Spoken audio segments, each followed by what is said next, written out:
Hello बच्चों, हमने straight line की सारे कंसेप्ट कर लिए। जितने भी कंसेप्ट है एनसीईआरटी से रिलेटेड सारे हमने डिस्कस कर लिए। अगर कोई रह जाएगा तो उसे क्वेश्चंस के बीच में भी डिस्कस कर लेंगे। बट ऑलमोस्ट 100% सारे कंसेप्ट हमने समझ लिए हैं स्ट्रेट लाइन के।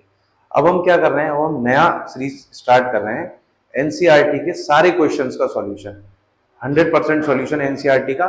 और अगर एग्जाम्पल में कोई भी इंपॉर्टेंट क्वेश्चन है जो आपके स्कूल एग्जाम में आ सकता है या जिसका कंसेप्ट बहुत इंपॉर्टेंट है, हम उसको भी डिस्कस करेंगे, एग्जाम्पल को भी। बाकी जो क्वेश्चन है एनसीईआरटी के वो सारे हम क्वेश्चन 1 क्वेश्चन 2 लाइन से सारा सॉल्व करेंगे। ठीक है, तो आप अपना पेन कॉपी लेके बैठिए और उसको लिख कर करिए। लिख कर करने से ज्यादा समझ में आएगा, वीडियो देखने से इतना नहीं समझ आएगा। क्वेश्चन करा रहे हैं उसको लिखिए, कॉपी पेन लेके बैठिए।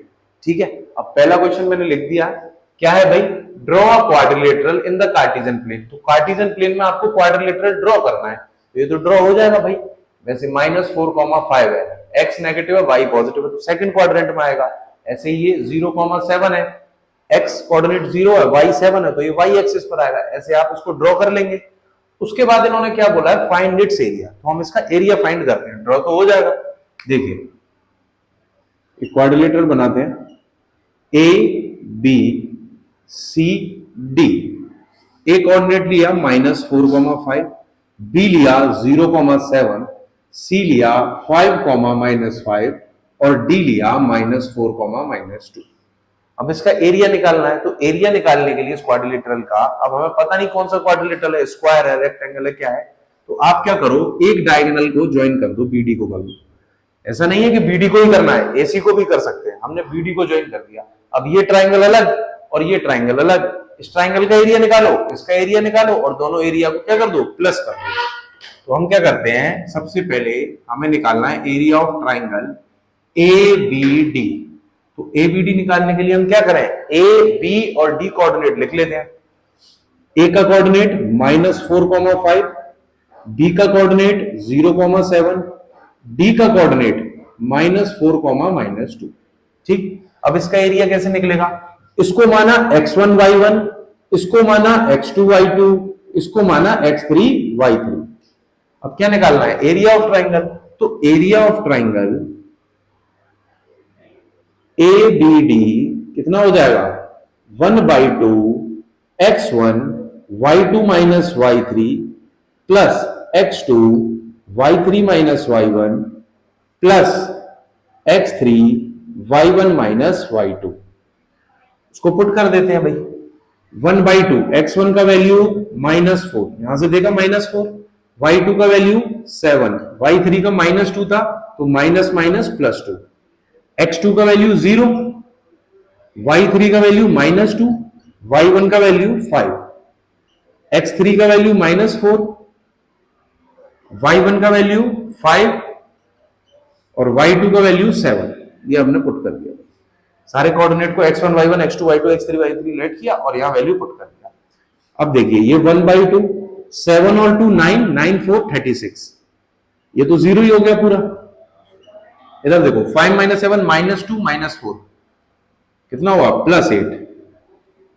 ये भाई -36 +8 28 हो गया। 2 से 28 को कट करेंगे 14 आ जाएगा, 14 यूनिट स्क्वायर। ये क्या आया? इस वाले ट्राइंगल का, फर्स्ट बोलो इसे, फर्स्ट वाले ट्राइंगल का एरिया आ गया 14। अब सेकंड वाले का निकालते हैं, तो इसको मैं लिख देता हूं कि इसका एरिया कितना था भाई? 14 यूनिट स्क्वायर। ठीक है, अब सेकंड वाले का निकाल लेते हैं।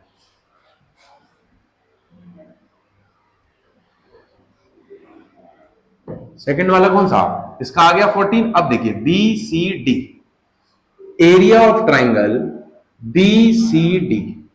लिखिए B का कोऑर्डिनेट 0,7, C का कोऑर्डिनेट 5,-5, D का कोऑर्डिनेट -4,-2।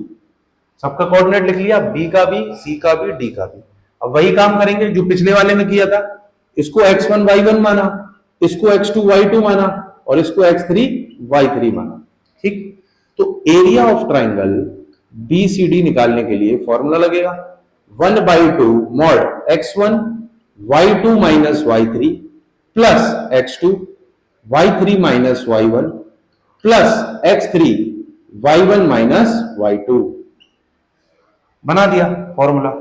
अब इसके बाद x1 की जगह 0, y2 -5 है और y3 -2, तो माइनस माइनस +2, x2 5 है, y3 कितना -2, y1 कितना 7, x3 कितना -4, y1 कितना 7, y2 कितना -5, माइनस माइनस +5 हो गया। ठीक है ना भाई, ये y1 कितना था 7 और y2 -5, तो माइनस माइनस +5, ये तो 0 ही हो गया। ये देखो -2 -7 -9, -9 इंटू 5 माइनस का 45, 7 और 5 12, 12 4 48, दोनों को ऐड करेंगे कितना आएगा माइनस का 93, मॉड है तो माइनस के 93 को क्या कर देगा प्लस, 93/2 डिवाइड करेंगे 46.5 यूनिट स्क्वायर।